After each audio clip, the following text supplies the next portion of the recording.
A warm welcome to you, and we are glad that you are joining us for these National Assembly proceedings. Currently on your screens, that is the National Assembly chambers. Inside the chambers, preparations or other final preparations before the sitting commences.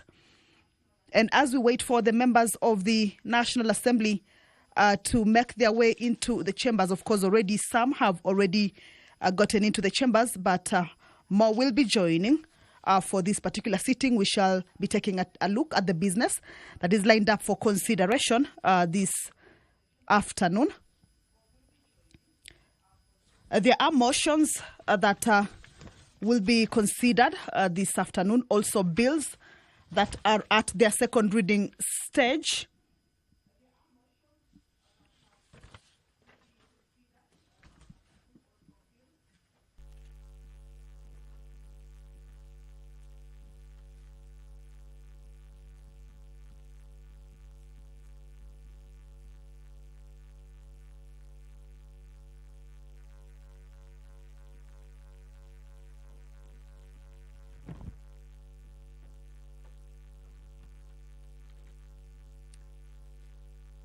And also, of course, as is during the sittings, or as the sittings commence, there is a communication from the Speaker. So the members of the National Assembly will also be considering a number of statements pursuant to provisions of standing orders of the House. But as you can see, the Speaker of the National Assembly has stepped into the chambers. This is Honorable Dr. Moses Masika Wetangula to preside over this afternoon sitting. Allow me to hand you over to this live broadcast brought to you by PBU in partnership with KBC. Good afternoon. Shimeo tuombe. Ewe Mwenyezi Mungu ambaye kwa hekima na wema wako umetulia nyadhifa za viongozi na mabunge kwa ustawi wa jamii na utawala wa haki wa wanadamu. Tukusihi utazame kwa neema nyingi sisi watumishi wako ambao wameridhika kutuita ili tutekeleze shughuli muhimu za jamhuri yetu. Tukuomba uteremshie baraka zako sisi tulikutanika hapa, na utujalie tuyatenda na tukufikiria mambo yote yatakayofikishwa mbele yetu kwa njia ya haki na uaminifu, ili utukufu na sifa zako siendelezwe, na ili kustawisha amani, ufanisi na heri ya nchi yetu na wale ambao hajazao umesikabidhi mikononi mwetu. Amen.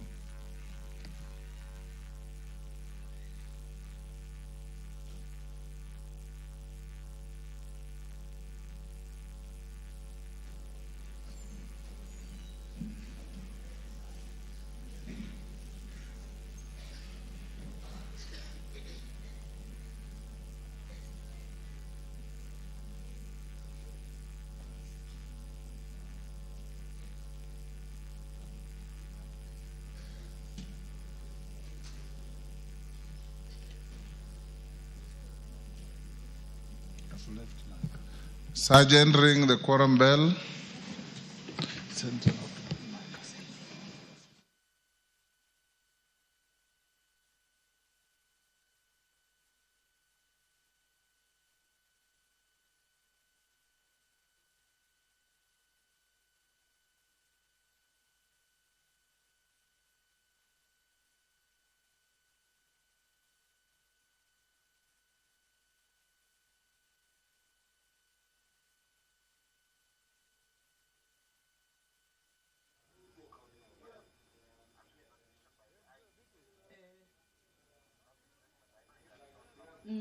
Following IDC communication number directive. Okay, I think I can just do that. So.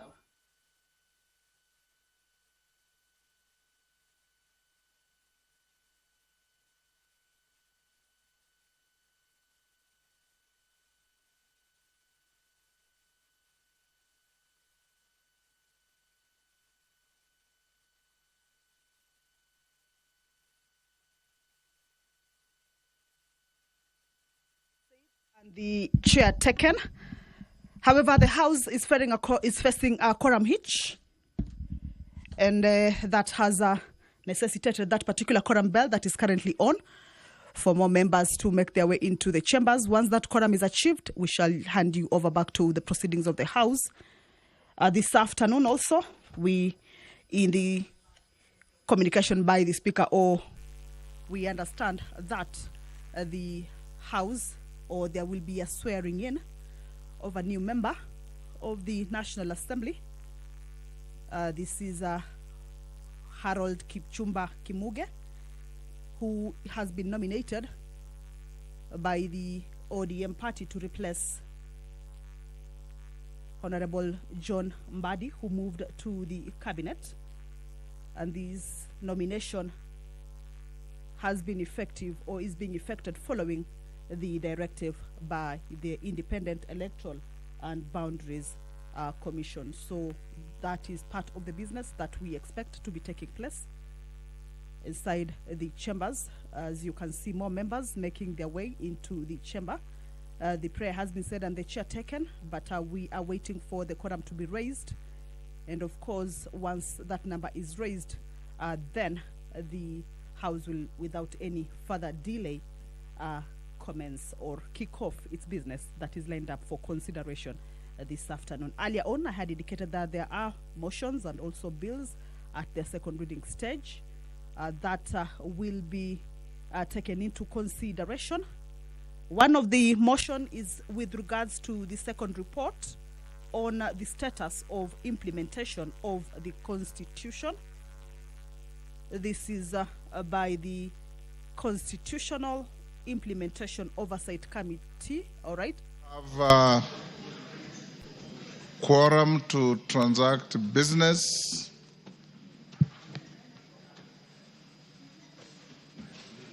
Okay.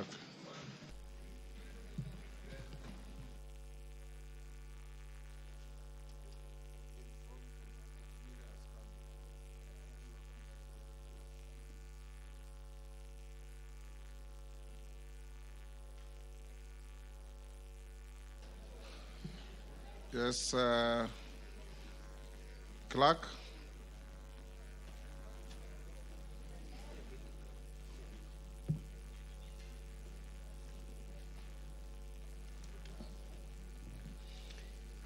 Order number 1, administration of oath, Kipchumba Haron Kimuge.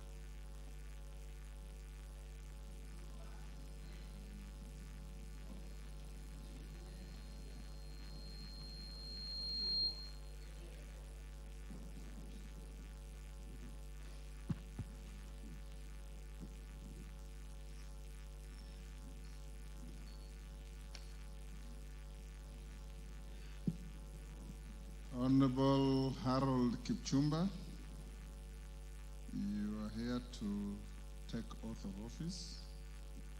Depending on your religion, do you want to use the Bible? Do you want to use the Quran? Or neither? Bible. Bible. So hold the Bible in the right hand and hold that oath and recite. When you say I, you say your name in full, then you read the words. I, Kipchumba Harold Kimuge, having been elected a member of the National Assembly, do swear in the name of the Almighty God that I will bear true faith and allegiance to the people and the Republic of Kenya, that I will obey, respect, uphold, preserve, protect, and defend this Constitution of the Republic of Kenya, and that I will faithfully and conscientiously discharge the duties of a member of Parliament. So help me God.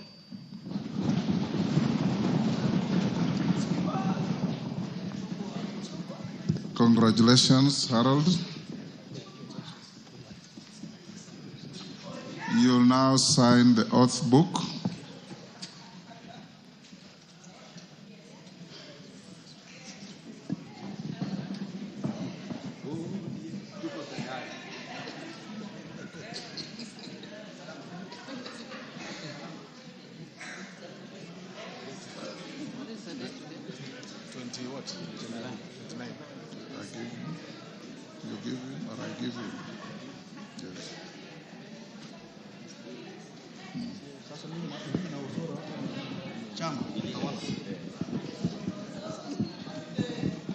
Other members, leave the whips here. Take your seats. Harold Kipchumba, these are the instruments that will enable you discharge your duty and responsibility as a member of parliament following the oath that you have taken. Congratulations. Thank you, sir. Yes. Can I escort him back?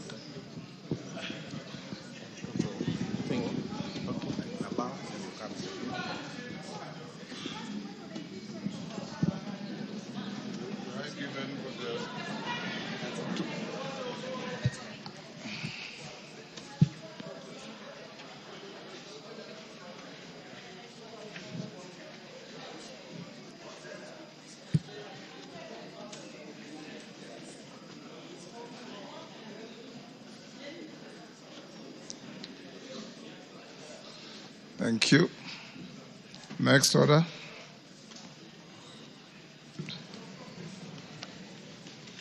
Order number 2, communication from the chair. Order number 3, messages. Order number 4, petitions.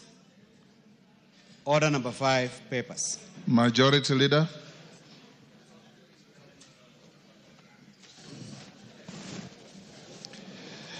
Honorable Speaker, thank you very much. And before I lay papers, Honorable Speaker, let me take the opportunity to congratulate our new member and welcome him to the chamber. Harold Kipchumba Kimunge, welcome to the 13th Parliament. And the majority side welcomes you. Thank you very much, Honorable Speaker. Honorable Speaker, I beg to lay the following papers on the table of the House today, Tuesday, July 29th, 2025. Reports of the Auditor General Financial Statements for the year ended 30th June 2024 and certificates therein in respect of 1. Baringo High School, Baringo National Polytechnic, Chepalungu Technical Training Institute, Emuroa Technical Training Institute. Order, Owen. Yes, Honorable Kajwang, what is your... You know, Mr. Speaker, this member sometimes ruffles feathers unnecessarily. Mr. Speaker, did you hear him saying that the nominated member who has joined us is joining us on the majority side? That is not what he said. What did he say? He said the majority side welcomes you. Mr. Speaker, thank you so much, but you have... He did not say he's joining the majority. You have helped and him. Millie can very well also say the minority side welcomes you. You have helped him quite a lot, but... That's what I heard. He ruffles feathers for no reason sometimes. If you check the Hansard, he said the opposite. If you bring the Hansard and the opposite is the case, then we'll deal with it. But I heard him say the majority welcomes you. Is that what you said, Bayer? Be honest and tell us what you said. Honorable Speaker, I'm a Christian.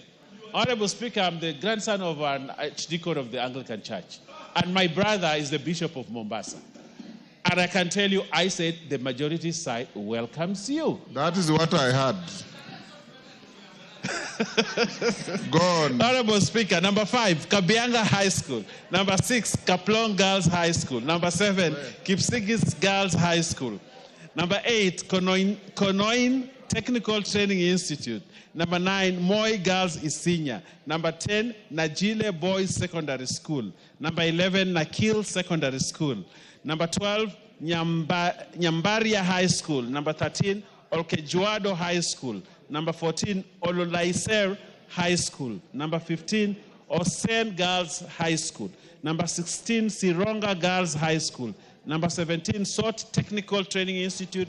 Number 18, SOTIC Technical Training Institute. And number 19, Tenwak Boys High School. Honorable Speaker, I lay.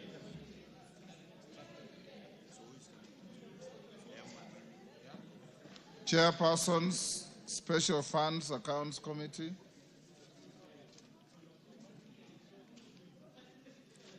Chairperson, Special Funds Committee. Is in that Fatuma of Migori?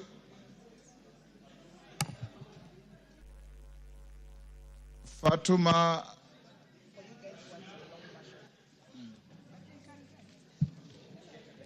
Thank you, Mr. Speaker. Honorable Speaker, I beg to lay the following papers Beatrice Elachi, you're out of order. You can't stand between a member on her feet and the chair and the speaker. Thank you, Honorable Speaker. Honorable Speaker, I beg to lay the following papers on the table of the House today, Tuesday, 29th July, 2025. Reports of the Special Funds Accounts Committee on its consideration of the audited accounts for the Water Sector Trust Fund for the financial year 2018-2019 to 2022-2023, and the audited accounts for the National Humanitarian Fund for the financial year 2020, 2021, 2021, 2022. Have a copy. Thank you, Honorable Speaker. Thank you, Fatuma. Next order.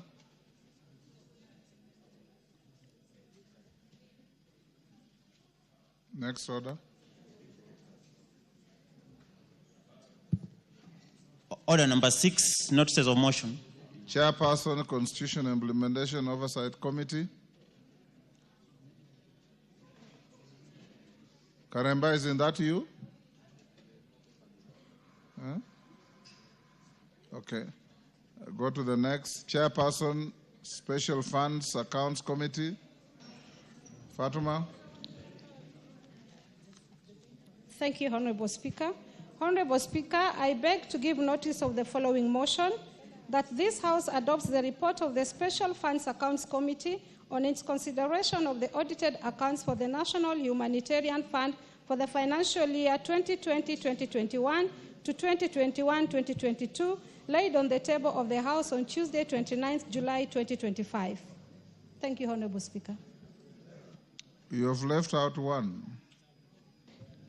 Honorable Speaker, I beg to give notice of the following motion, that this House adopts the report of the Special Funds Accounts Committee on its consideration of the audited accounts for the Water Sector Trust Fund for the financial year 2018-2019, 2022-2023, laid on the table of the House on Tuesday, 29th July 2025. Thank you, Honorable Speaker. Thank you.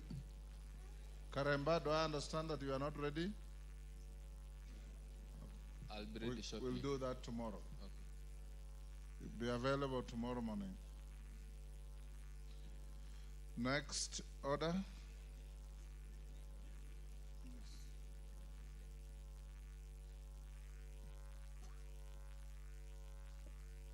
Honorable members, you'll notice we have a supplementary order paper, and that's what will guide our business this afternoon.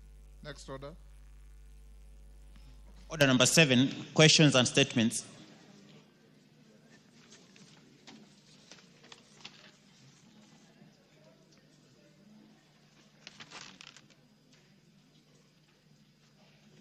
Statements. Momina Bonaya, Isiolo County.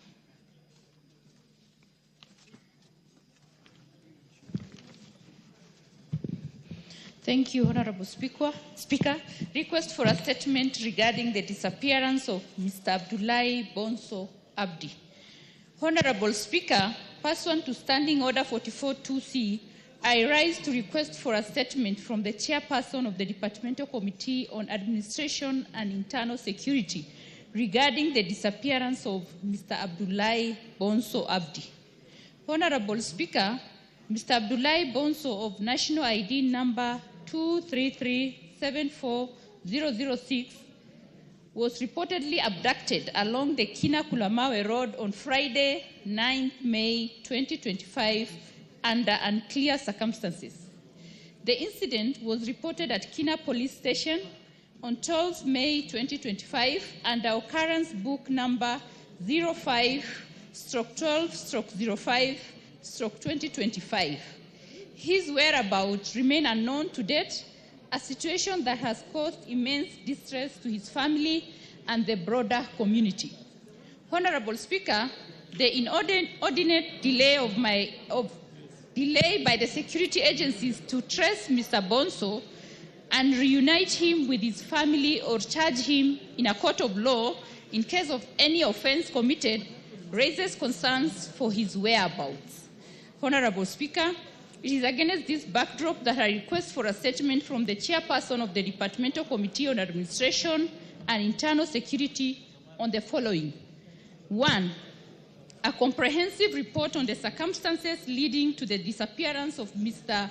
Abdullahi Bonso, efforts made to establish his whereabouts and ensure his safe reunion with his family, and 2, confirmation of whether Mr. Abdullahi Bonso is being held in police custody, and if not, the specific measures being undertaken by the National Police Service and other security agencies to address the increasing cases of abductions and enforced disappearances, and to ensure accountability for individuals or entities found culpable. I thank you, Honorable Speaker. Thank you, Mumina. Tongoyo, when can you... Honorable Speaker. Hold on, Tongoyo. Yes, Harun, what's your point of order? Mr. Speaker, I think on the same question, there were similar questions on missing persons that we raised with the committee. Personally, I've brought 3 cases and a pending report. And in the last session, you had ordered the chair to summon the CS before the committee. He didn't show up. He cancelled 3 times. So I wonder what will happen to these cases that are still coming up. Just check with the table office in case the ones of last session lapsed at the end of the session, then you can revive them. Tongoyo. Honorable Speaker, maybe before I did respond or give a timeline on response, on the majority of statements being sought by members in this House, we had planned to have a session with the CS, as alluded by the Honorable Member, but because of insurgency of duties and the issue of insecurity in the country, the CS could not show up, and we did communicate the same to the members, and I commit that we still are able to do it in due course. On the statement being sought by the Honorable Member, Honorable Speaker, let me try to give it not a comprehensive one, at least a preliminary one on Wednesday. Next week. Okay. Yes. Thank you. Karek Mbuki. Thank you, Mr. Speaker. Mr. Speaker, sir, pursuant to provision of Standing Order 44.2c, I rise to seek for a statement from the chairperson of the Departmental Committee on Blue Economy, Water and Irrigation regarding the stored Ndambo and Kajogu dams in Tharaka Nithi County. Honorable Speaker, climate change continues to pose a significant threat to economic development, and evidenced by recurring droughts and erratic rainfall patterns, and adversely affect the livelihood and deplete vital community assets. In response to these challenges, Mr. Speaker, the government initiated the construction of Ndambo and Kajogu dams along Mala River in Tharaka Nithi County. The objective of this initiative was to develop water storage facilities to harvest the flooding water for use during the critical dry periods.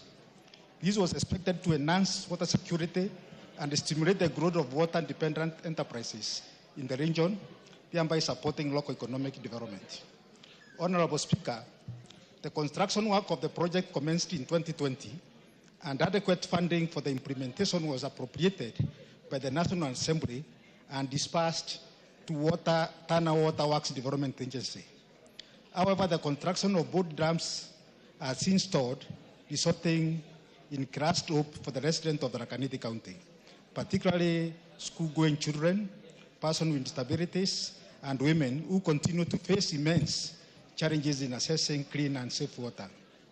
Honorable Speaker, It is against this background that I request for a statement from the chairperson of the Departmental Committee on Blue Economy, Water and Irrigation on the following.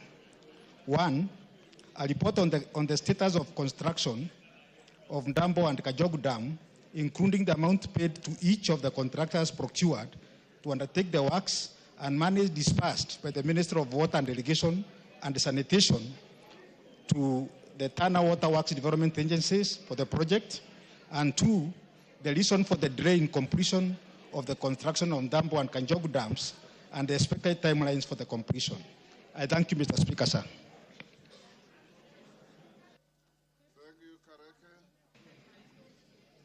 Chairman, Blue Economy, when can you bring a response? 2 weeks, Honorable Speaker. 2 weeks, thank you. Honorable members, before I call the next member, in the Speaker's Gallery, we have Sony Sugar Comprehensive School from Awendo constituency, Migori. In the public gallery, we have Fathers Lelei and Toror School from Mosop, Nandi. Matele Sunrise School from Kipkelion East, Kericho. Ainamoi Primary School from Ainamoi, Kericho. Lalagini Mixed Day School from Bureti, Kericho. Kingwede Girls School from Sambweni, Kwale. Wachoro Boys High School from Beere South, Embu. On behalf of myself and the House, we welcome the students, their teachers, and those accompanying them to the House. Thank you.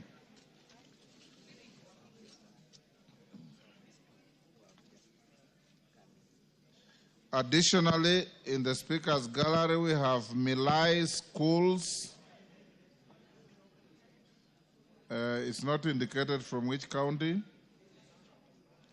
We have Vidu Ramji Secondary School from Kiharu, Muranga. Similarly, I welcome them to the House of Parliament. Next is Honorable Mohammed, MP Mandera East. Mohammed. Waitan. Honorable Speaker, I rise to request for a statement regarding management of the Hajj program in Kenya. Honorable Speaker, pursuant to the provisions of Standing Order 42.2c, I wish to request for a statement from the Chairperson of the Departmental Committee on Defense, Intelligence and Foreign Relations regarding the management of the Hajj program in the country. Honorable Speaker, the Hajj program encompasses services, schedules, and logistical arrangements to facilitate the annual Hajj pilgrimage to Mecca, Saudi Arabia, during the Islamic month of Dhul Hijjah. This program is currently being informally managed by a non-governmental agency, the Supreme Council of Kenya Muslims. In contrast, most countries administer Hajj programs through dedicated government ministries or commissions responsible for Hajj affairs, foreign missions, or pilgrim welfare. Concerns have recently been raised by Kenyan pilgrims regarding the mismanagement of the Hajj program under Supreme Council of Kenya Muslims. These concerns arise from poor management and execution of the program, ranging from lapses in accommodation standards, inflated costs, transport arrangements, and general welfare of pilgrims during the course of the Hajj program. During the 2025 Hajj season, Kenyan pilgrims experienced significant logistical and welfare challenges. Notably, there were delays in space allocation at key pilgrimage sites, such as Mina and Arafah, leading to poor accommodation of Kenyan pilgrims at the Zone 6, which is over 7 kilometers away from the Jamarat, that is the stone throwing area. Instead of Zone 4, where other Africans were, especially from Tanzania, Tanzanians were reserved and Ugandans. Of utmost concern was SUPKEM's failure to provide accessible emergency services.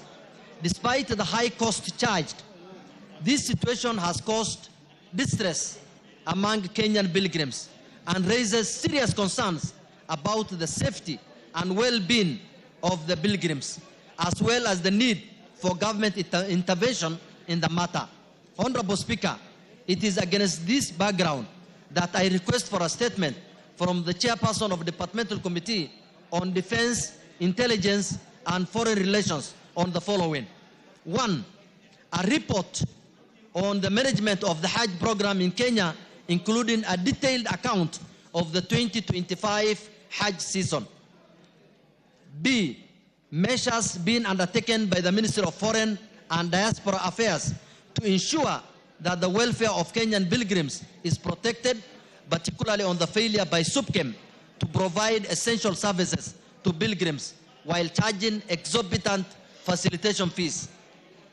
3, long-term strategies by the government to manage the Hajj program, including 1, the establishment of a regulatory framework to anchor the program within a government agency.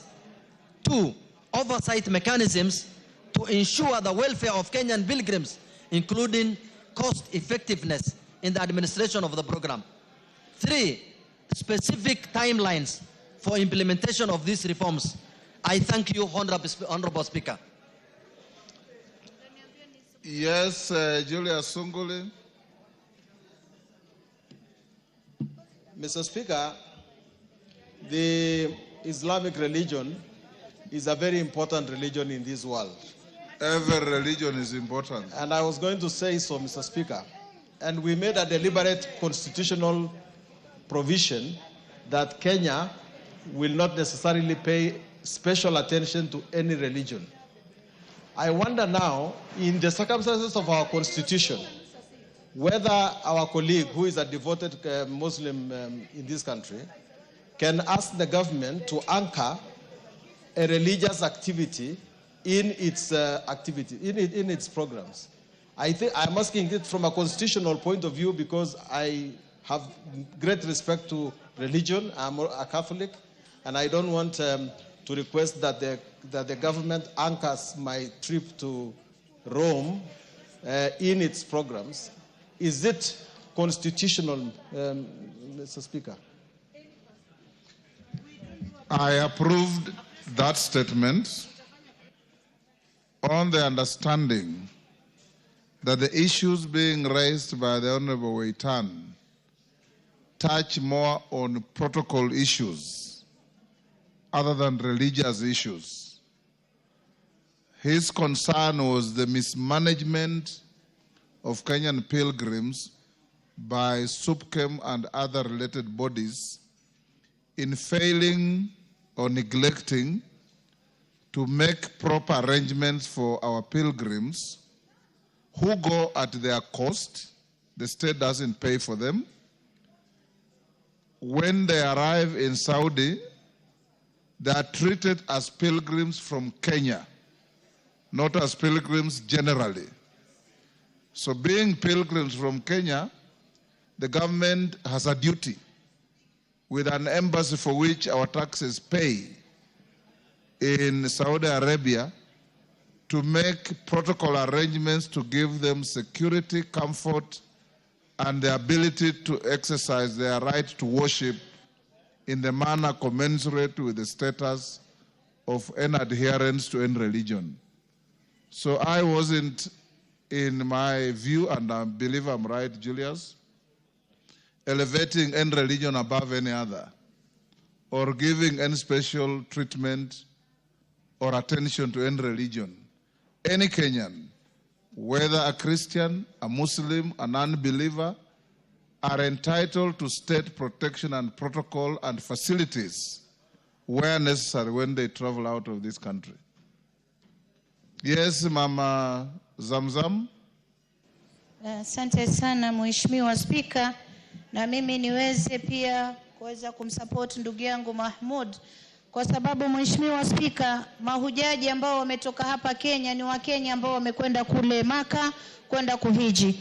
Lakini Mheshimiwa Spika, conditions ama ile makazi yao kule vile walivyokuwa wamepanga na vile wamelipiwa, Mheshimiwa Spika, walipata very poor services. Na Mheshimiwa Spika, ni ajabu kuwa oversight body ambayo ni SUPKEM ndio ambayo tena imegeuka kuwa agency, Mheshimiwa Spika. Mpaka wale ma-agents ambao wanafaa washughulike na sehemu ya kulala na kila kitu, kuna wale ambao walitoa sauti zao na wamenyang'anywa certificate zao za kufanya kazi ama license zao, Mheshimiwa Spika. Mheshimiwa Spika, mahujaji wa Kenya wamelipa pesa nyingi sana kushinda mataifa mengine yote, na walikuwa wanafaa kuwekwa level 4 karibu na Mina, lakini walisukumwa wakapelekwa kule level 6. Kuna wazee, kuna walemavu, kutembea na jua kali kutoka kule mpaka kufika Jamrati ilikuwa ni mbali sana, Mheshimiwa Spika. Katika tent ya Waislamu ukiangalia kama ndugu zetu wa Tanzania, Mheshimiwa Spika, wamelipa chini na 300,000, lakini tent yao wamewekwa watu 40, wamewekewa malazi mazuri, wanapewa chakula kizuri na ambulance iko pale, Mheshimiwa Spika. Lakini Wakenya ambao wamelipa pesa nyingi wamewekwa zaidi ya 300 kwenye tent moja, hakuna ambulance, ni wazee, watu wameshikana pale kwa pamoja, Mheshimiwa Spika, wakati wamelipia pesa nyingi sana. Na inafaa ifahamike kuwa Muislamu kwenda hija ni nguzo kubwa sana katika Uislamu, Mheshimiwa Spika, na huwa lazima amelipa madeni yake yote, amewekeza vizuri, ameweza kusanya mali yake ya halali ili aweze kwenda kwenye Hajj. Lakini wakilipia hizi pesa, Mheshimiwa Spika, lazima pia wapate huduma ambayo iko sawa. Kwa hiyo sisi tunaambia SUPKEM, nyinyi hamwezi kuwa oversight body kisha tena muwe nyinyi ni maagent wa kuweza kupeleka watu na kuzuia hawa wasiende hawa waende. Hapana, Mheshimiwa Spika. Hata katika vitabu vyetu vya dini inamruhusu Muislamu kwenda hija, sio lazima aende na agency fulani, Mheshimiwa Spika. Kwa hiyo mimi nasimama kama mama Mombasa kutetea vilio za wale waliokwenda Hajj, Mheshimiwa Spika, walivyoteseka. Inafaa wapewe haki yao, na kama inawezekana serikali ifungue consulate nyingine pale Jeddah ambayo inaweza kuwa inawashughulikia waweze kuhiji wakiwa sawa sawa, Mheshimiwa Spika. Na ile agency ambayo inashughulika pia inajiita ya Saudia, ni agency ambayo ilikataliwa na mataifa mengi sana, lakini nashangaa kwa nini Kenya inajiita Itra Al-Jud. Hii agency, Mheshimiwa Spika, imekataliwa na mataifa mengi sana kwa sababu wanachukua pesa nyingi na huduma inakuwa mbaya. Kwa hiyo mimi napenda kusema hivi, waweze kupewa haki yao mahujaji wa Kenya bila kufuatia sehemu zingine, na wasiweze kuzuiliwa na kulazimishwa kulipa pesa ambayo huduma hawezi kupata. Asante sana, Mheshimiwa Spika. Asante sana mami. Chairman, Defense and Foreign Relations.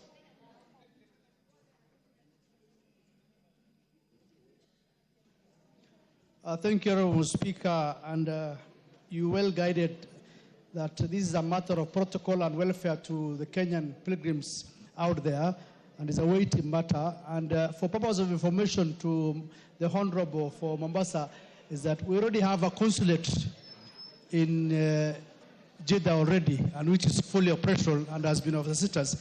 Honorable Speaker, this is a matter which is very weighty, and I think we will be able to have a response in 2 weeks. 2 weeks. You bring a response in 2 weeks. Thank you. Before I call Honorable Kamene, allow me to acknowledge in the Speaker's Gallery Kendawa girls from Kipkelion East, Kericho, Ndunyu Njeru School from Kinangop, Nyandarua, Olemeisi Primary School from Narok North and Narok, Kivingara Primary School from Meru Central, Meru. I have been asked by Mama Mazito from Kwale to welcome a school from her county. Are they still in the gallery? They are probably left, but you can go unanswered if you want. Are they here? Actually, Mr. Speaker, I'm not sure whether they are here. Then don't. Yeah. If you are not sure, yeah, take your seat.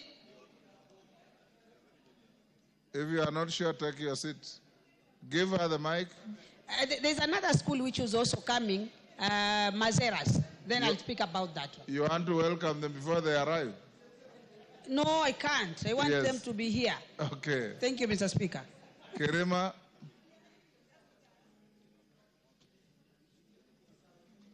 Honorable Kirima. Thank you, Mr. Speaker, for giving me this chance to welcome Kirigara Primary School and Junior School to Kirigara Junior and Primary School to Parliament. I just wanted to tell them that Kirigara Primary School is one of the most oldest schools in Meru County, and it's a school which has been doing very well. And since there has been some kind of a fear that the schools are not going to be having capitation out of the statement which was issued by the minister, but it has been now cleared by the president that they are going to be capitation. They should be well settled and be ready to run, because the fear of lacking support from the government has been assured by the president that there will be capitation, and as for that, there will have no reason of why they should not settle down and pursue their goals as per the motto of the school. Thank you, Mr. Speaker, sir. Mama Kericho.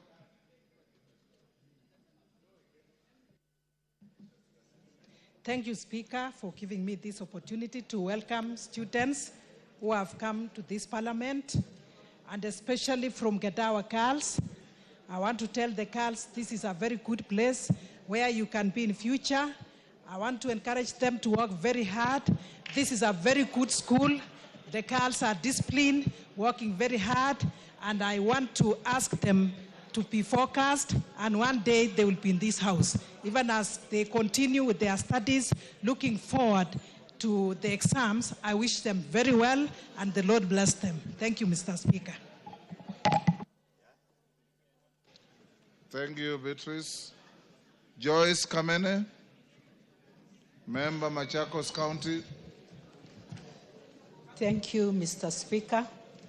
I rise to request for a statement regarding air and noise pollution by Edmo Steel Factory. Honorable Speaker, pursuant to the provision of Standing Order 44-2C, I rise to request for a statement from the chairperson of the Department Committee of Environment, Forestry and Mining regarding air and noise pollution by Edmo Steel Millers Limited in Syokimau, Machakos County. Honorable Speaker, the residents of Syokimau Estate have raised persistent concerns regarding pollution from Edmo Steel Millers Limited, a metal smelting factory operating for over 5 years within the estate. The factory has been releasing toxic emissions such as nitrogen dioxide, sulfur dioxide, particulate matters, and carbon monoxide. Further, the factory produces excessive noise that has been affecting residents. Honorable Speaker, despite the National Environmental Management Authority, NEMA, inspecting the factory and confirming of the release of toxic gases into the atmosphere, causing air pollution, the factory has continued to operate with minimal accountability. In 2019, NEMA ordered the closure of the facility, but implementation of this directive was stalled after the factory appealed the decision at the National Environmental Tribunal. Under consideration, the tribunal upheld the directive made by NEMA. Sadly, little has been done to enforce these orders, leaving the residents exposed to ongoing air and noise pollution.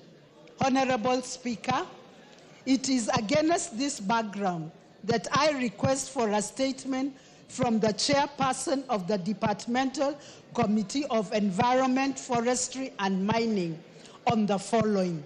Number one, the status report on the action taken by NEMA to enforce its orders to closure of Edmo Steel Millers Limited and to review its licenses to accord with proper mechanism of the operations in residential areas. Number two, a report on the analysis of the air quality and the noise emissions from the factory and the measures taken to ensure emissions of gas in environments neighboring resident areas are free from toxins to protect the residents. And number three, plans to put in place and ensure relocation of the factory from the residential area to safeguard the health of the public and the environment. I thank you, Honorable Speaker.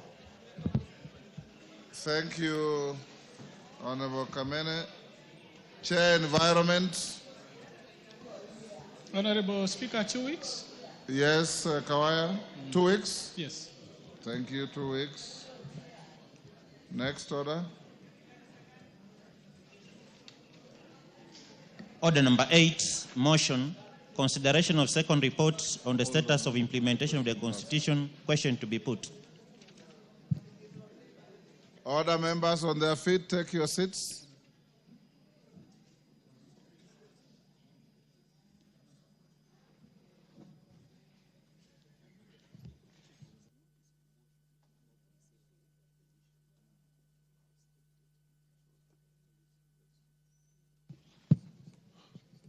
Honorable members, I now put the question at order number 8, which is that this House adopts the second report of the Constitutional Implementation Oversight Committee laid on the table of the House on Tuesday, 24th June 2025, on the status of implementation of the Constitution by 1, the Office of the Control of Budget, 2, the Commission on Revenue Allocation, and 3, the Office of the Auditor General. As members of that opinion say aye. Aye. Will those of the contrary opinion say nay? The ayes have it. We'll go back to order number 6. Clerk. Order number 6, notices of motion. Majority Whip. Thank you very much, Honorable Speaker. Honorable Speaker,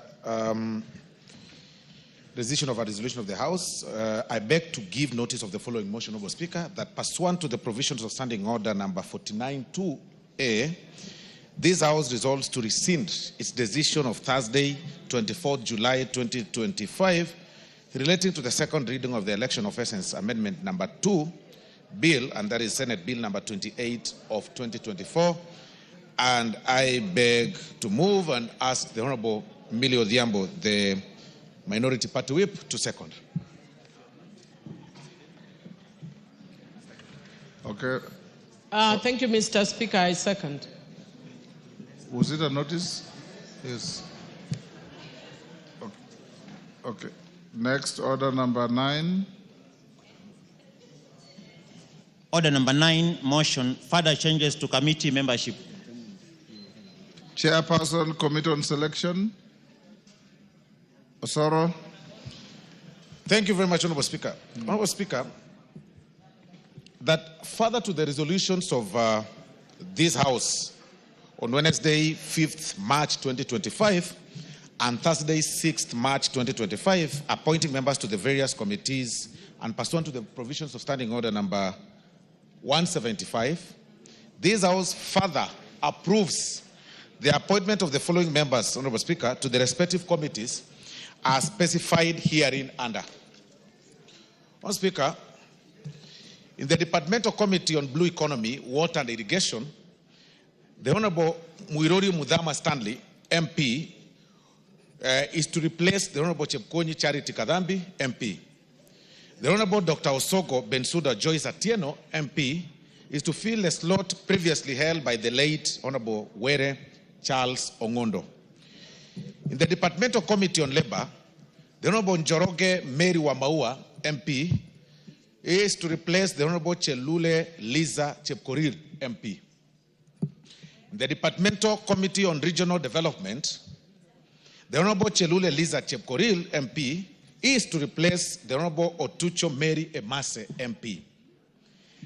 In the Departmental Committee on Tourism and Wildlife, the Honorable Sankaire Lea Sopiato, MP, to replace the Honorable Dr. Gichuki Edwin Mugo, MP.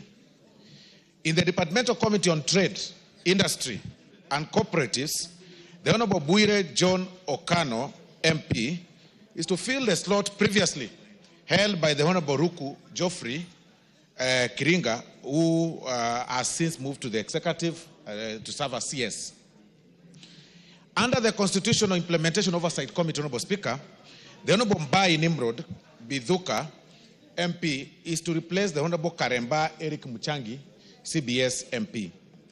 Under the Public Petitions Committee, Honorable Speaker, the Honorable Karemba Eric Muchangi, CBS MP, is to replace the Honorable Kagesi Kibai Ernest Ogesi, MP.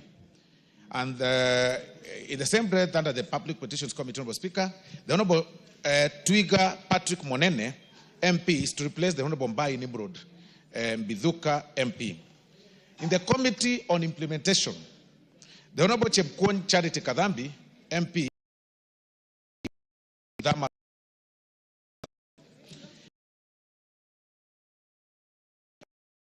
Committee, the Honorable MP,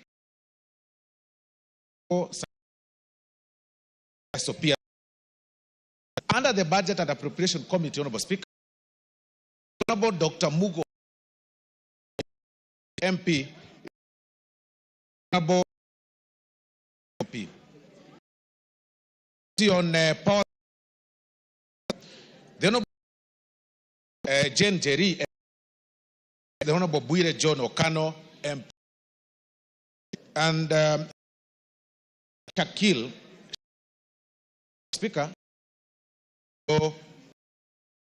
MP. On national cohesion, Honorable Speaker, Wanjiko Mugo, Maina, and the Honorable is to replace by the late Honorable Charles. Fund the committee. Leo James is to replace Atieno M. Speaker, the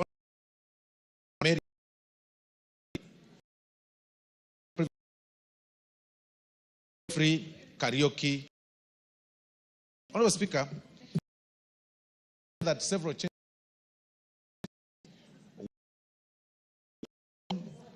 and that really, of course, that is served. The other colleague capacities in the executive, and that clearly that is served. And from time to time, Honorable Speaker, the review several of course contractors, you know, sometimes there superior over the other, Honorable Speaker, is committees there when positions are proposed, Honorable Speaker, serve in various committees, Ghana expertise, Honorable Speaker. Selection head us sitting this approved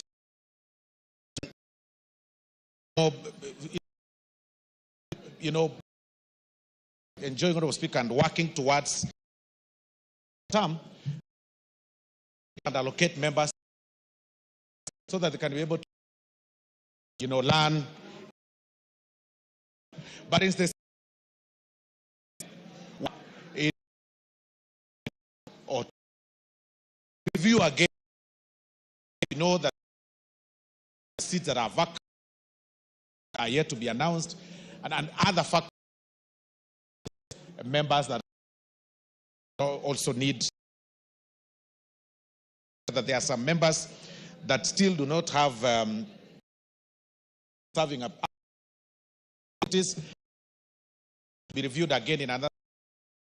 This is not a mean feat, Honorable Speaker. One member to get a replacement.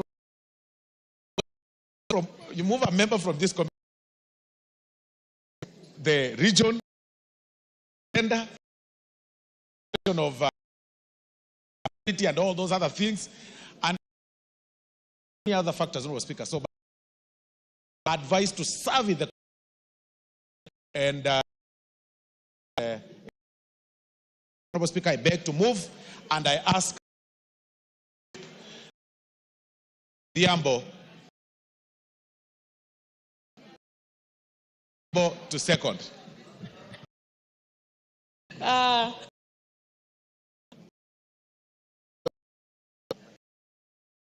Mr. Speaker,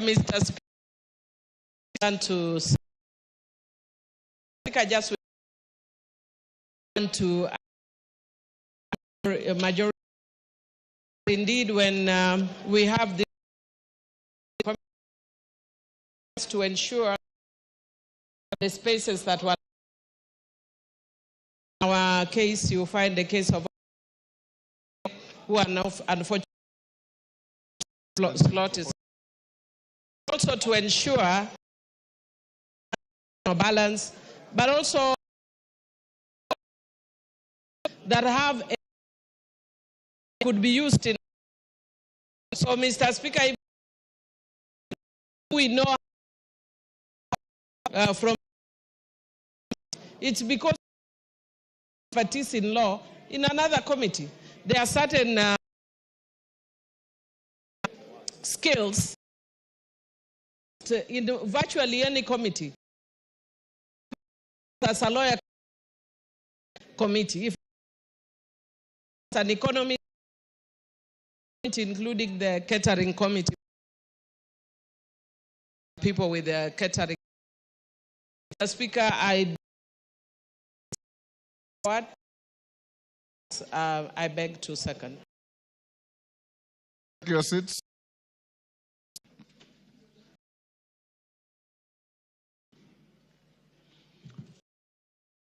Remember, question is that Father House Thursday, 5th March 2025.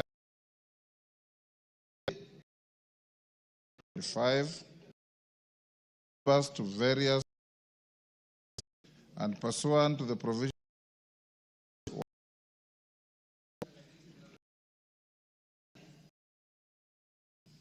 order the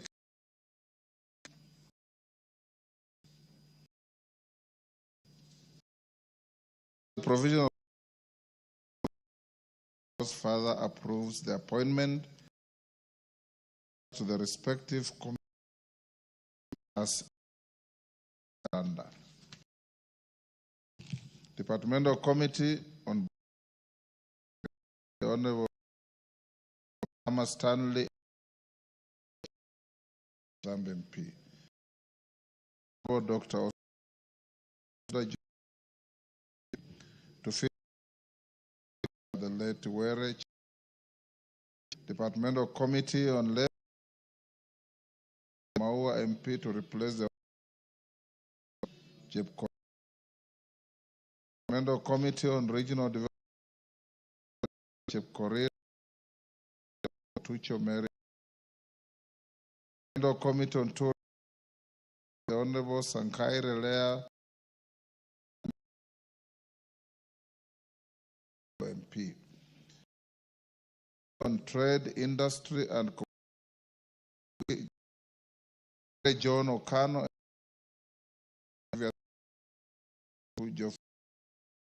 Kiringa. Nation Oversight, Nimrod MP, Karemba, CBS MP. The Honorable Karemba MP to replace or Arne Patrick Munene MP to replace the Honorable Bithuka. On implementation, Kadambi Mwiru and the Migrant Workers Committee, the Honorable Dr. Honorable Ndindi Nyoro Committee Villages, the Honorable Maina J. Okano MP to replace the Honorable Oyoje Committee and Equal. The Honorable Murada Ann Wanjiku, the Honorable Maina Peter Ocheng MP, the slot previously held by the Honorable Charles Ongondo. Funds for Oyo to replace the Honorable Joyce at Public Otucho Mary Emas MP to fill the slot. The Honorable Kariuki Kiri ends there. The question?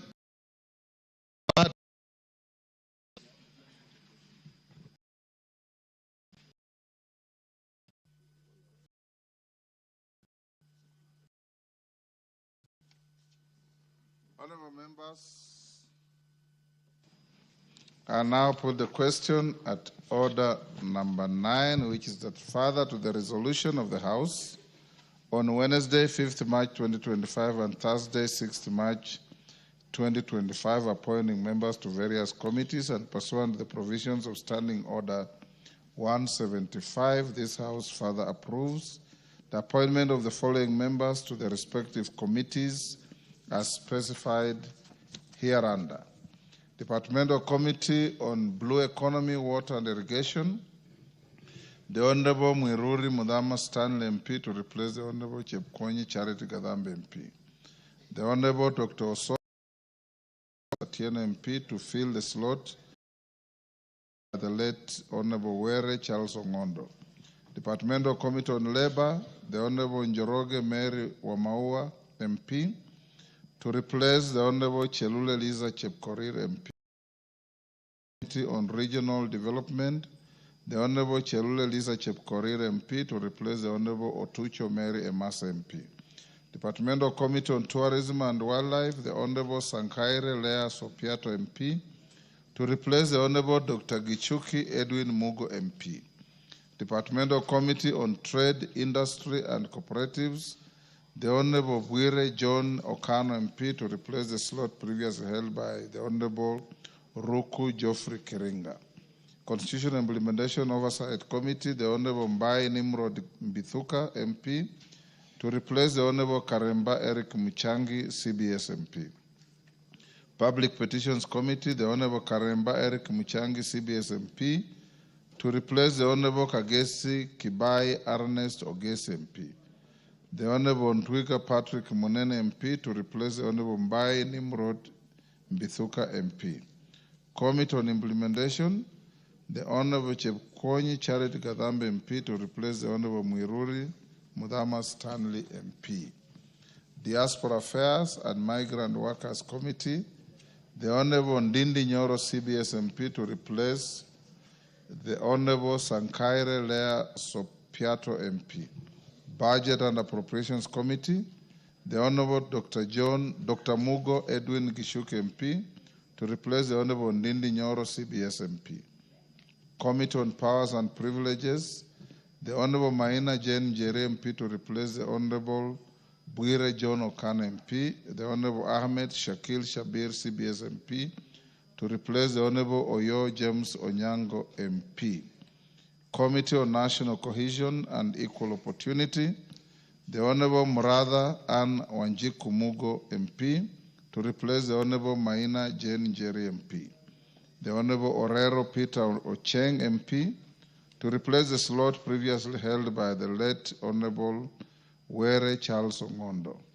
Decentralized Funds Accounts Committee, the Honorable Oyo James Onyango MP to replace the Honorable Dr. Osogo Bensuda Joyce Atieno MP.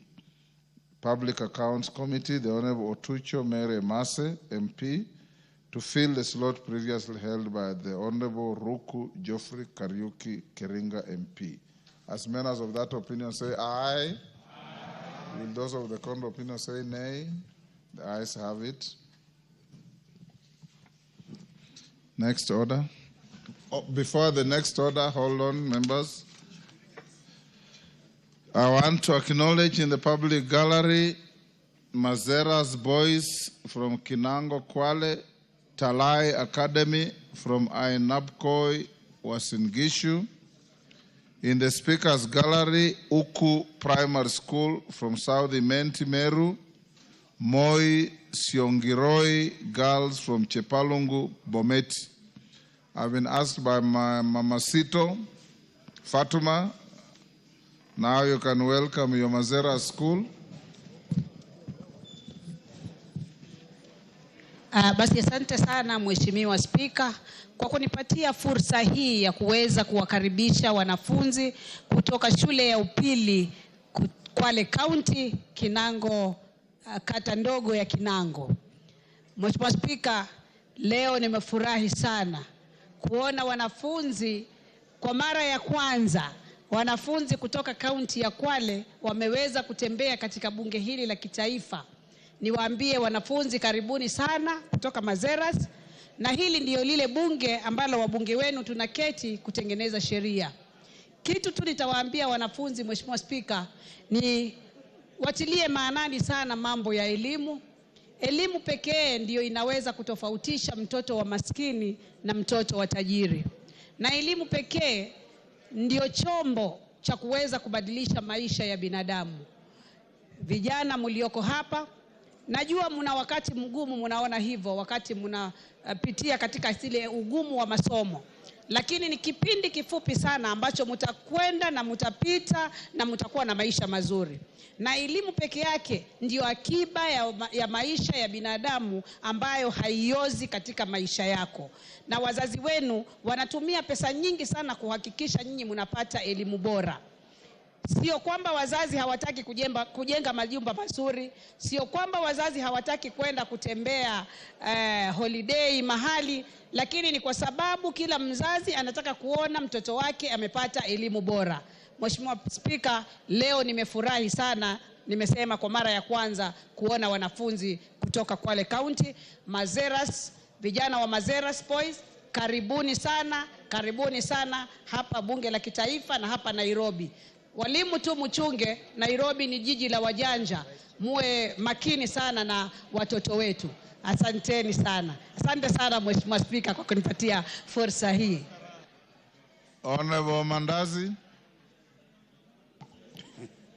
Yeah, truly, Speaker, I would like to appreciate you, Speaker, for giving me the opportunity to welcome all students who have come here today to visit Parliament, to appreciate what we do as members of Parliament. Honorable Speaker, in your gallery, we have Moi Shongroi Girls. I want to confirm, Honorable Speaker, that Moi Shongroi Girls is a school from Chepalungu constituency, Honorable Speaker, and I confirm that they are the most disciplined girls within Bomet County, Speaker. They have always posted good results. This is Form 4 class of 2025, and I want, Honorable Speaker, together with all the candidates from Chepalungu constituency and all the candidates from the entire country, to wish them well as they prepare to sit for the exams in the third term. Honorable Speaker, I welcome them in Parliament, and as you can witness here, this is the place where we legislate, this is the place where we set rules, this is the place where we bridge gaps. Honorable Speaker, allow me to welcome them and to appreciate the teachers who have accompanied them. Thank you so much, Speaker. Thank you, Honorable Mandazi. On my behalf and on behalf of the House, we welcome the students, their teachers, and those accompanying them to the House of Parliament. Honorable members, at order number 9, I direct the clerk to organize and facilitate. Order McClap and your group. Disband that illegal Kamkunji. I direct the clerk to organize the affected committees, CIOC, public petitions, and regional development to proceed and elect their leadership. Next order. Order number 10, Committee of the Whole House. Honorable members, will you be upstanding? Honorable Angela, will you be upstanding?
Honorable members, order members, we are now in the Committee of the Whole.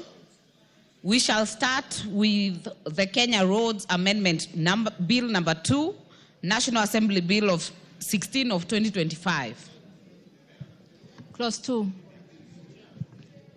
I propose the question that Clause 2 be part of the bill. No amendment. I now put the question that Clause 2 be part of the bill. Will as many as are of that opinion say aye? Will as many as are of a contrary opinion say nay? The ayes have it. Clause 3. Honorable members, order members. The consultations are too loud. Honorable Ngogoyo, Honorable Betty, order. The discussions are too loud. I propose the question that Clause 3 be part of the bill.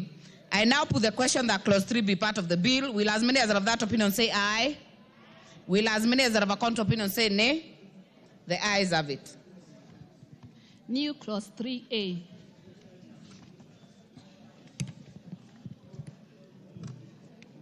Mover, there is a proposed new clause. Majority Leader. Thank you, Honorable Chair. I beg to move that the new Clause 3A be now read a second time. Honorable Speaker, this is to bring into the ambit of this bill the Kenya Roads Board Act, to achieve the same objective as the objectives of the bill, which was to reduce the terms of the Director Generals of the road agencies, and Kenya Roads Board being one of the other road agencies under the Ministry of Roads, to reduce the terms of office from 5 years to 3 years. And the same justification, Honorable Speaker, as that in the bill. Thank you, Honorable Speaker. I beg to move. Very well. I therefore propose the question that the new clause the new clause 3A be now read a second time. Yes, Honorable Tom Kajwang, member for Ruaraka. Madam Speaker, while I support this amendment, and I must say that this is in keeping with the Mwongozo Code, and this is making the uniform application of this law across the sector, the road sector. But I want to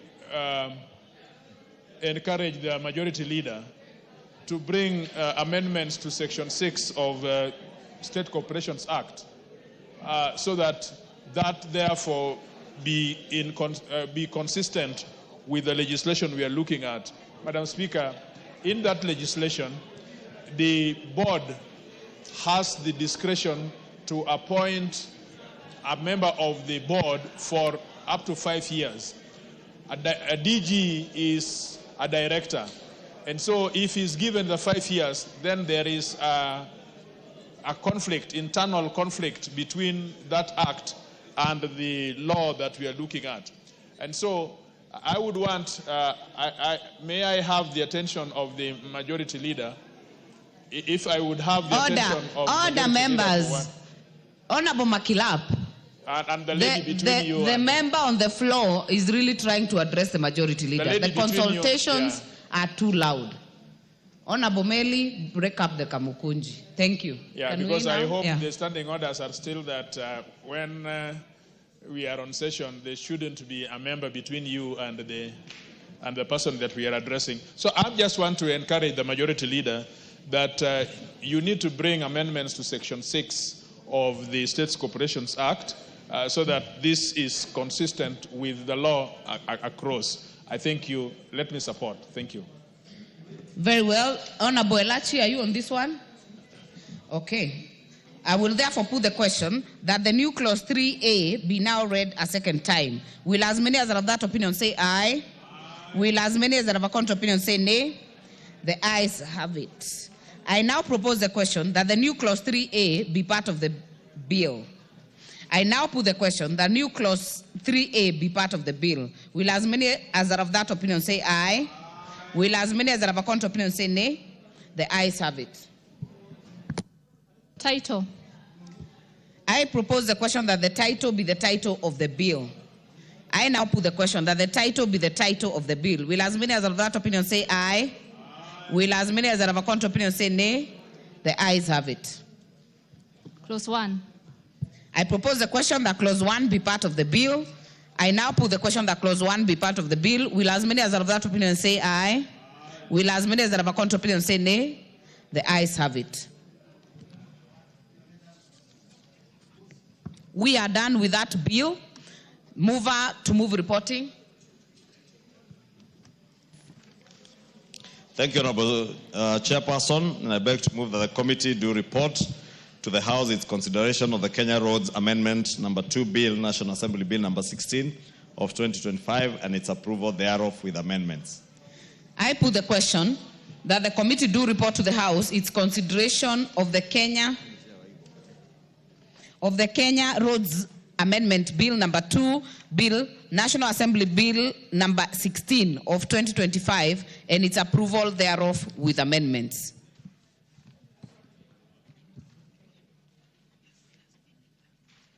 Yes, will as many as are of that opinion say aye? Will as many as are of a contrary opinion say nay? The ayes have it.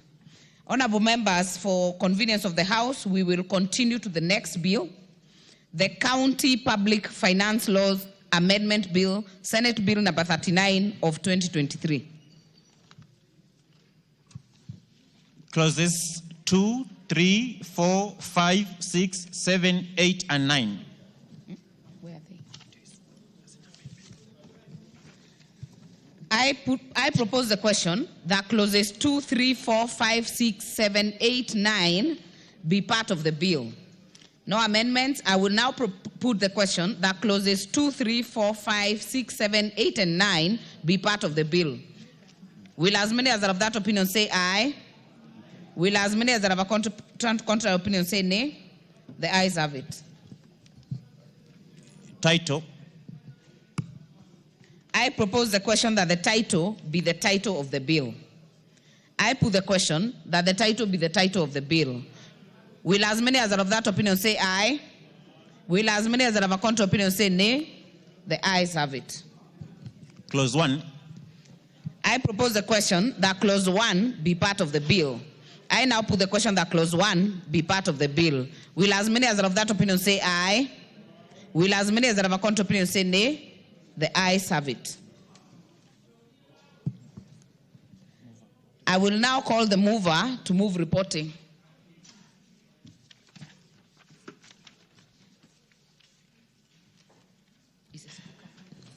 Thank you, Honorable Chairperson. I beg to move that the committee do report to the House its consideration of the County Public Finance Laws Amendment Bill, Senate Bill number 39 of 2023, and its approval thereof without amendments.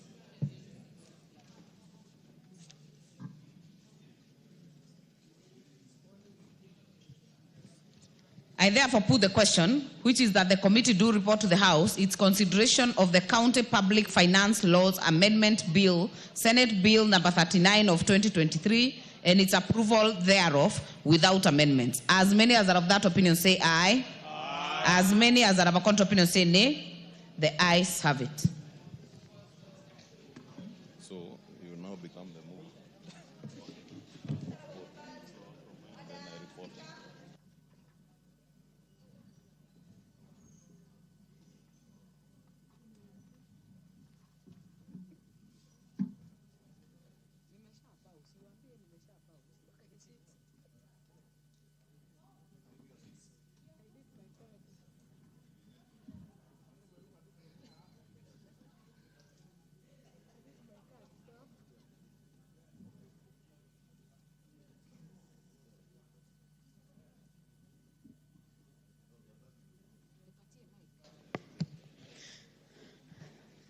Honorable members,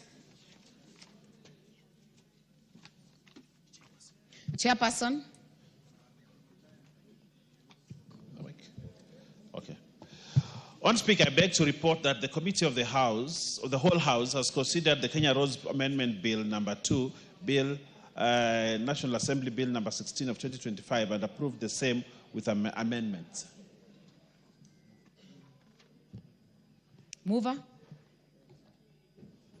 Honorable Speaker, I beg to move that this House do agree with the report of the Committee of the whole House on its consideration of the Kenya Roads Amendment number 2, Bill, National Assembly Bill number 16 of 2025, and I also request the Honorable Kainan to second the motion. I second. Who was seconding? Honorable Kenan? Okay. Thank you. Honorable members, I therefore propose the question that this House do agree with the report of the Committee of the whole House on its consideration of the Kenya Roads Amendment number 2 Bill, National Assembly Bill number 16 of 2025. I put the question. I therefore put the question that this House do agree with the report of the Committee of the whole House on its consideration of the Kenya Roads Amendment number 2 Bill, National Assembly number 16, National Assembly Bill number 16 of 2025. Will as many as are of that opinion say aye? Aye. Will as many as are of a contrary opinion say nay? The ayes have it. Mover to move third reading. Honorable Speaker, I beg to move that the Kenya Roads Amendment number 2 Bill, National Assembly Bill number 16 of 2025, be now read a third time. I also request the Honorable Karoli Omondi, the member for Suba South, to second. Honorable Speaker, if you indulge me just to say, in relation to what the Honorable TJ said during committee, that we will actually have consequential amendments to the State Corporations Act, as the Honorable TJ pointed out, which we shall be moving to align this with the Mwongozo Act and ensure that even the State Corporations Act is well aligned to the provisions that are made in these amendments. I beg to move and request Honorable Karoli to second. Karoli. Madam Speaker, I have pleasure in seconding. Thank you very much. I therefore propose the question that the Kenya Roads Amendment number 2 Bill, National Assembly Bill number 16 of 2025, be now read a third time. I put the question I have confirmed that we have the quorum present in the House for the purpose of making this decision.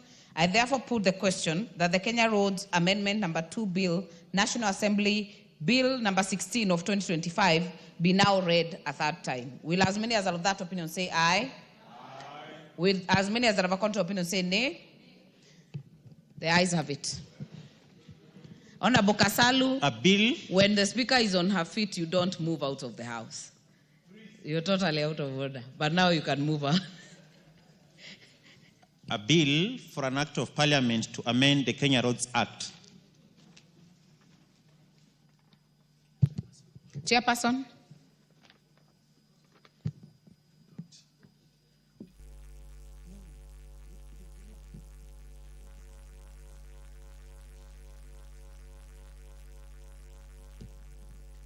I need the chairperson to report on the County Public Finance Laws Amendment Bill. Honourable Speaker, I beg to report that the Committee of the Whole House has considered the County Public Finance Laws Amendment Bill, Senate Bill number 39 of 2023, and approved the same without amendments.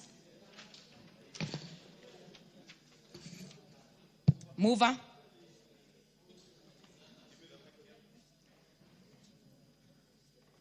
Honorable Kimani, you've become a nomad. Thank you, Honorable Chairperson. I had to consult with the Chair of the Environment Committee because of the business ahead.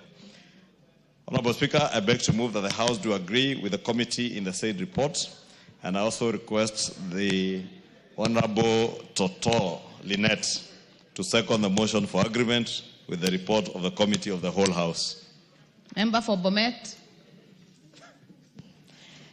Thank you, Madam Speaker. I second. Very well. Honorable members, I therefore propose the question, which is that this House do agree with the committee in the said report. I put the question, which is that this House do agree with the committee in the said report. As many as are of that opinion say aye. As many as are of a contrary opinion say nay. The ayes have it. Mover to move third reading.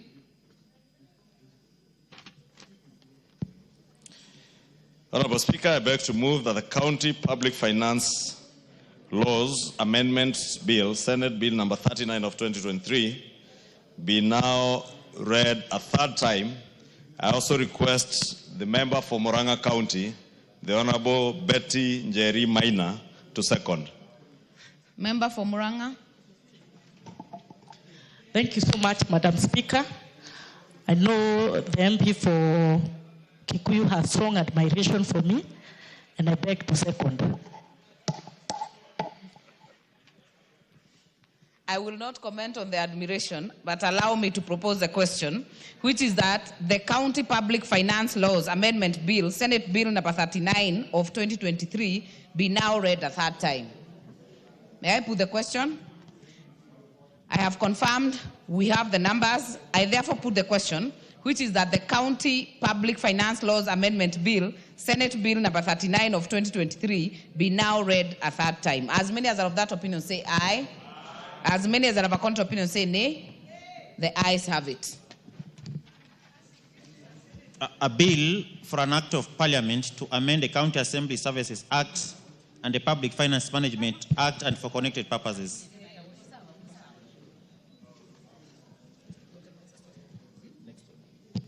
Next order. Order number 11, motion, consideration of report on the examination of financial statements of selected state corporations. The Chairperson, Public Investments Committee on Commercial Affairs and Energy. Who is that? Honorable Kosing.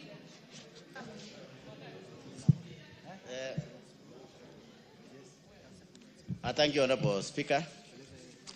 And yes, I'm ready. Honorable Speaker, I beg to move that the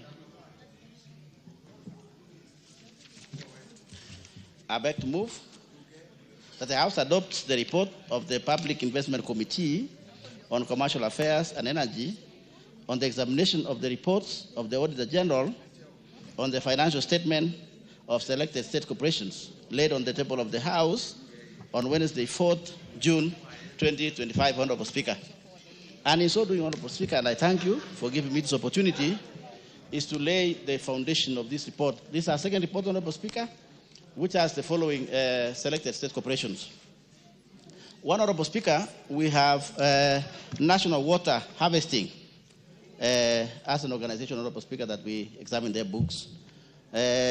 Between which financial year? 2018, Honorable Speaker. Financial years. And Honorable Speaker, it had 30 audit queries. Honorable Speaker, further, we also examined books for Coast Waterworks Development Agency, which is based at the coast, Honorable Speaker, which of course, you know, it was split from the water harvesting before it was changed to water harvesting. This, Honorable Speaker, my committee examined 3 financial years. Honorable Kosing, kindly take your seat for a minute. I'll give you. Because we have so many students coming in and out of the gallery, and I know many would like to be acknowledged when they're in here. Allow me to interrupt you to welcome students from Kavutiri Secondary School from Runyenjes constituency, Embu County, seated in the Speaker's Gallery. Father Joseph Oucho Girls, Nyaribari Masaba, Kisii County, seated also in the Speaker's Gallery. And in the public gallery, Kirimega Primary School from Madioya constituency, Muranga County, and the Longo Primary School from Narok West, Narok County. On behalf of the House, we welcome all the students in the House to observe the proceedings. Honorable Kosing, kindly proceed. Thank you, Honorable Speaker, for also recognizing our children. You know, you're a good mother, I'm told. You know. Thank you, Honorable Speaker. And I was saying the second state agency, we examined their books, is or was Coast Water Works Development Agency, which we did a total of 3 financial years between 2018 and 2021, which had a total of 35 audit queries. Honorable Speaker, we proceeded, Honorable Speaker, to Geothermal Development Agency, which is GDC. We did for them 3 financial years with a total of 26 audit queries. Further, Honorable Speaker, we also did Kenya Pipelines Company, 2 financial years, 2021 to 2021-2022, Honorable Speaker. Those are 2 financial years, but there are a total of 57 audit queries. It was one of the majority with a lot of audit queries, Honorable Speaker. Speaker, we also did Kenya Maritime Authority, which we did 3 financial years, Honorable Speaker, totaling to 41 audit queries. After concluding that, Honorable Speaker, we also went further to Kenya Railways Corporation.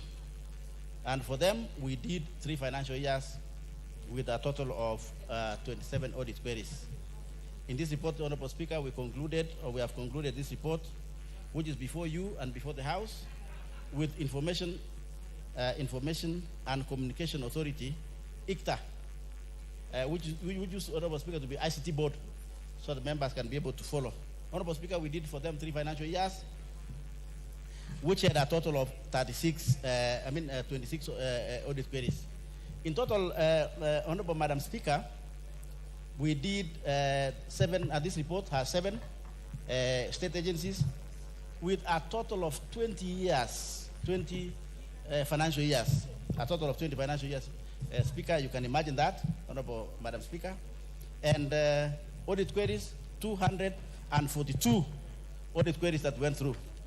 So, Honorable Speaker, what did we find out? I want to share with Honorable Member, of course it's in the committee, but I want to do like a cross-cutting. I want to do a cross-cutting issues, Honorable Speaker, for the benefit of the House and the benefit of the membership. And let me go back, Honorable Speaker, that gives you a total of 20 financial years, you can imagine, with all more than about 250 audit queries. In summary, or major issues, which we might call important issue of course, with all those audit queries, like, for example, now, National Water. Honorable Speaker, what became of serious concern in National Water, Honorable Speaker, is undisclosed and long outstanding loans in this National Water, Honorable Speaker. And this relates to 3 loans obtained through subsidiary agreements with the government of Kenya to finance specific water infrastructure, Honorable Speaker.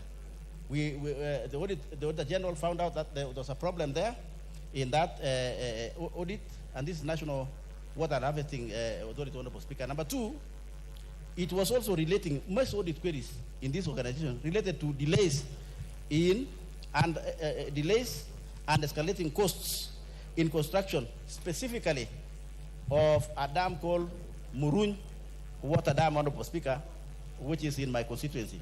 Honorable Speaker, in those cross-cutting audit queries, what did the committee recommend in those audit queries? Number 1, Honorable Speaker, the committee recommended, particularly for the escalation of costs and delays of Muruny Water, Honorable Speaker, the committee recommended for a special audit of this project so that the underlying issues can be established. Why there's escalating costs in that project, why there's long overdue delays that the people of Kenya in that part of the world are not enjoying this water. It is long overdue, Honorable Speaker. And therefore, there are serious questions that need to be established within that. And therefore, the committee, Honorable Speaker, is recommending that that water project need to be re-audited. So we are ordering and we are recommending, Honorable Speaker, for special audit. In the undisclosed loans, these matters of unexpected between NWASHA and Water Works Development Agency by formally escalating to the national and county governments. And then, the Speaker, we have a proposal on these loans. There's a lot of loans that were taken by National Water and many other agencies. And, Honorable Speaker, the people of Kenya are paying for that loan. And yet some people are drinking the water without paying. And I'll give you that recommendation in the second, in the second agency we did audit, Honorable Speaker, which has the same related issues of this loan, which is Coast Water Development Agency. What happened, Honorable Speaker, the committee found 2 issues in that one, which are fundamental, which we want to bring before you and the House to make a resolution. Number 1, Speaker, we found out that in that organization, the issue of property, plant, and equipment had no ownership. They have lost everything. The land which they had, Honorable Speaker, no documents they did, particularly in Coast, they have lost all the land. And they're waiting. They're doing nothing. Number 2, Honorable Speaker, we also realized in that organization that they took a loan, which, of course, the loan which I was mentioning earlier from National Water, they inherited that loan, and they're not paying. So the Auditor General is saying, then Kenyans are losing money through Coast Water Development Authority, and yet they are not paying their part of the loan to national government or national treasury, so that national treasury pays the loan to the international community, Honorable Speaker. And therefore, we had serious recommendations, Honorable Speaker, on that one, which is, number 1, we recommend that EACC and the National Land Commission to conclude investigation of the ownership of the entire land, the entire Coast Water Development land in the coast, Honorable Speaker, and take the culprits to book, or bring the culprits, Honorable Speaker, to book, so that those people can face the law. And help Coast Water Development Works Authority to be able to recover that land. Because, Honorable Speaker, we found that they have no capacity. The Coast Water Development Authority has no capacity to recover their land. Their lands have gone, maybe to big fish, but we needed now EACC and National Land Commission, particularly EACC, to intervene and investigate and bring this matter to book, so that the land that is the Coast Water Development Authority land, Honorable Speaker, can be brought back. It used to have a lot of land. We went to Coast ourselves, we visited them, and we realized that they have no land. On the issue of the loan, which they took from National Water, and they are not paying, we also interviewed, and we had interrogation and consultation with National Treasury, Honorable Speaker. We realized that National Treasury is paying that loan like normal loan. And something that got attention of the committee, Honorable Speaker, is that National Treasury is paying that loan using our taxes. But the loan did not just come in this country for nothing. It came to do something, which is what? Which is build the water dams and the water projects. We also realize, Honorable Speaker, that Kenyans somewhere else are enjoying this water. They are paying the water to water agencies down there, and the water agencies are not submitting the money or the tariffs which are supposed to pay. They are not submitting to National Treasury. So what happens? It means that Kenyans outside the jurisdiction of, which means actually Kenyans are paying for them instead of them paying for the loan which they use the water. We have a very serious recommendation there, Honorable Speaker. And that is the second.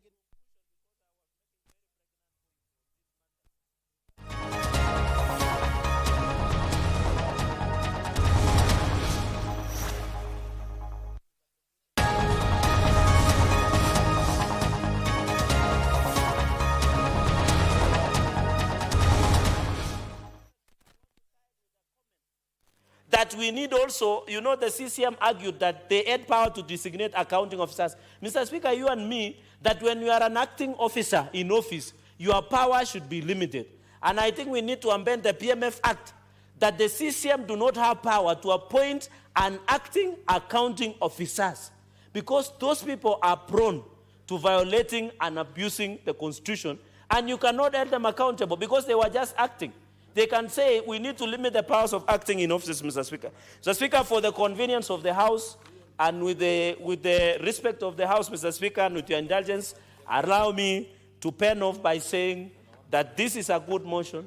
This is a learning curve for most of the counties, and Garissa County government must be called to order. They must follow the law so that they don't risk the impeachable offenses under Article 191 of the Constitution 2010 of Kenya, Mr. Speaker. With those many remarks, I beg to second, and I thank you. Thank you, Honorable Senators. I propose the question that the Senate adopts the report of the Standing Committee on Devolution and Intergovernmental Relations on its inquiry into the state of governance in the county government of Garissa, arising from a statement sought by Senator Hajj MP, laid on the table of the Senate on Wednesday, 20th May 2025. Honorable Senators, you know we made a resolution this afternoon, or now we are moving this business. But I first want to confirm, under Senator Medu, to confirm whether you have quorum so that I can put the question. Senator Tams, ring the quorum bell for 5 minutes.